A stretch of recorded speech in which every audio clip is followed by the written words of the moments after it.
Hello friends, welcome to my YouTube channel anaesthesia talks for all.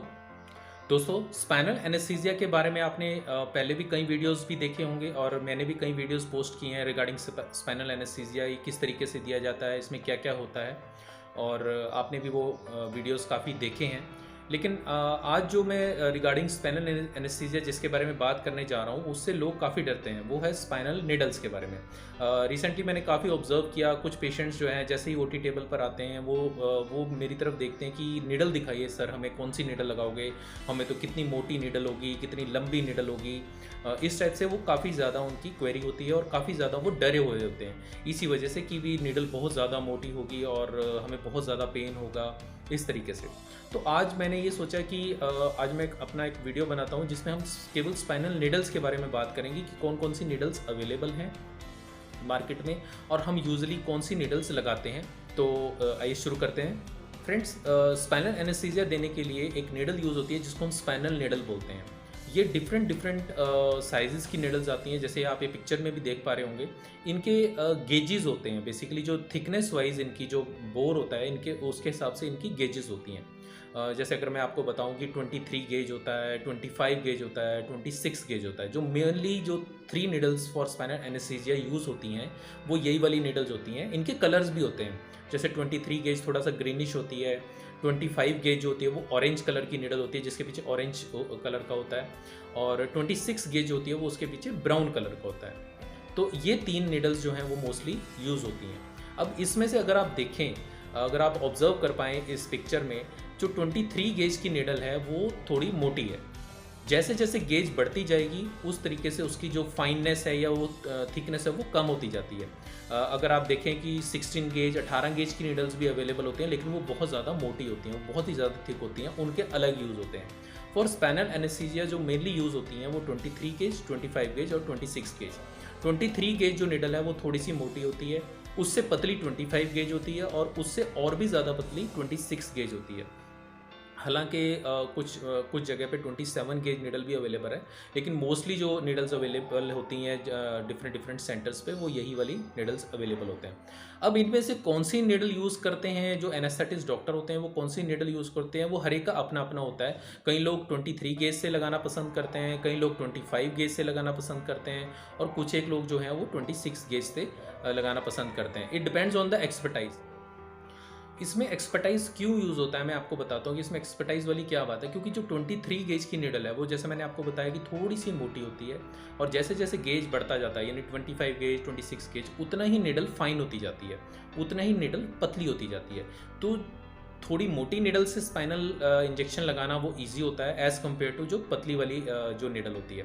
तो 26 gauge से needle से जो injection लगते हैं वो थोड़ा सा उसमें एक्सपर्टाइज चाहिए होता है। हालांकि बहुत सारे अब तो रूटीन में लगाते हैं लोग।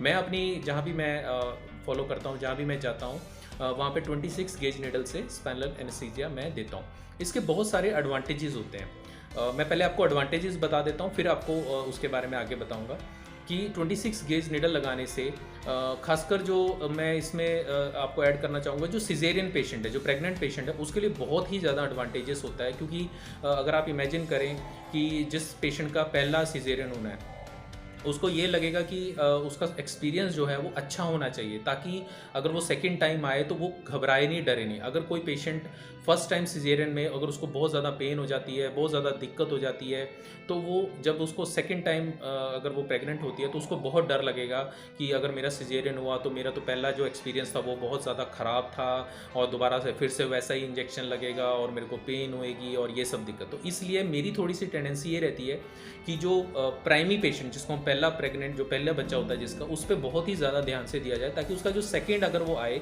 तो उस पर वो उतना घबराए नहीं, उसको तकलीफ ना हो, उसको डर ना लगे। तो इसलिए मेरा स्ट्रेस ये रहता है कि मैं 26 गेज निडल का ही यूज़ करूं, जो बहुत ही फाइन होती है, बहुत ही पतली होती है, जैसे आप ये पिक्चर में भी देख पा रहे हैं। बहुत फाइन निडल होती है। तो उससे क्या होता है कि पेन बिल्कुल नहीं होता, बहुत ही एक जैसे छोटा सा एक जैसे प्रिक सा होता है, उसको पता चलता है। और अगर पेशेंट कोऑपरेटिव है और पेशेंट की पोजीशन बिल्कुल अच्छे से बनी हुई है, ठीक बनी हुई है, तो पेशेंट का स्पाइनल एक बार में ही लग जाता है, और बहुत सारे पेशेंट्स को पता भी नहीं चलता कि कोई स्पाइनल एनेस्थीसिया लग गया। इसका एक और एडवांटेज होता है स्पाइनल एनेस्थीसिया अगर हम फाइन निडल से लगाएंगे, 26 गेज निडल से लगाएंगे, तो उसमें जो बाद में हेडेक वगैरह होने के चांसेस जो हैं वो बहुत कम हो जाते हैं, क्योंकि उतना ही हमने कम पंक्चर किया होता है, उतना ही कम सुराख उसमें बना होता है। तो इसलिए उसमें जो बाद में किसी किसी पेशेंट को हेडेक हो जाता है वो उसके होने के चांसेस जो हैं वो बहुत कम हो जाते हैं। 23 गेज से अगर हम स्पाइनल लगाते हैं तो उसमें जो हेडेक होने के चांसेस हैं या पेन होने के ड्यूरिंग द स्पाइनल जो लगाते हैं उसमें पेन होने के चांसेस बहुत ज़्यादा होते हैं। हालांकि कुछ एक जो ओबीज पेशेंट्स होते हैं जिनका वेट थोड़ा ज़्यादा होता है, जिनमें spine easily felt and feel नहीं कर पाते, उसमें कई बार हमें 23 गेज से भी लगाना पड़ता है या 25 गेज से भी लगाना पड़ता है। तो ये डिपेंड करता है पेशेंट टू पेशेंट। हम इसको ऐसे वो नहीं कर सकते कि इस पर 26 गेज से ही लगाना है। अपनी तरफ से कोशिश हर एनेस्थेटिस्ट जो है वो डॉक्टर को कोशिश करता है कि जो फाइनल नीडल अवेलेबल है उसी से ही लगाया जाए।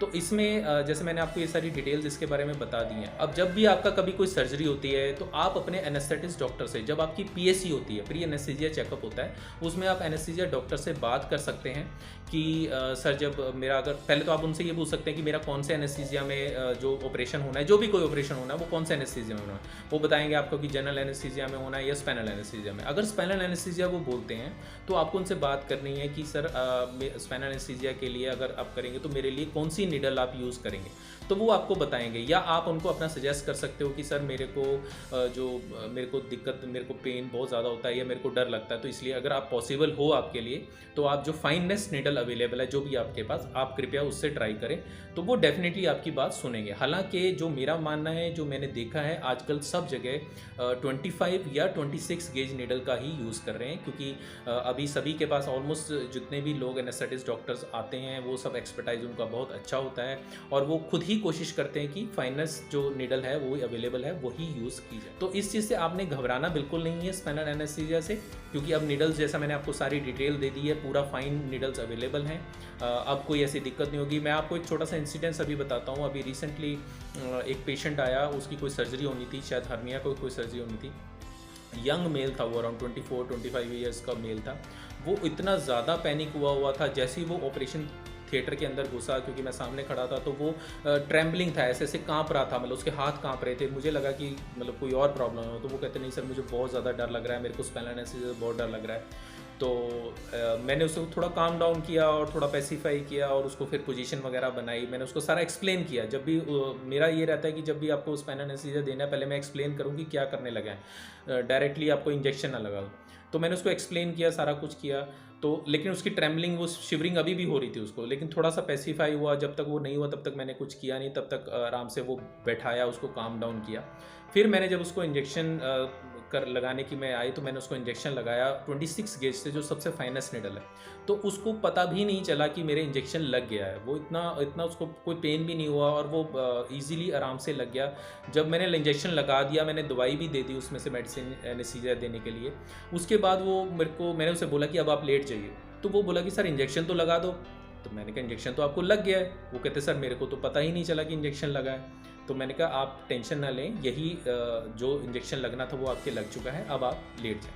तो कई बार ऐसा होता है कि हम बहुत ज़्यादा पैनिक हुए होते हैं, बहुत ज़्यादा, या हमें कई बार हमारे जो साथ के होते हैं जिनका थोड़ा कई बार बैड एक्सपीरियंस भी हुआ होगा, वो आपको थोड़ा सा उस तरीके से गाइड कर देते हैं कि बहुत दिक्कत आती है, बहुत ज़्यादा पेन होता है।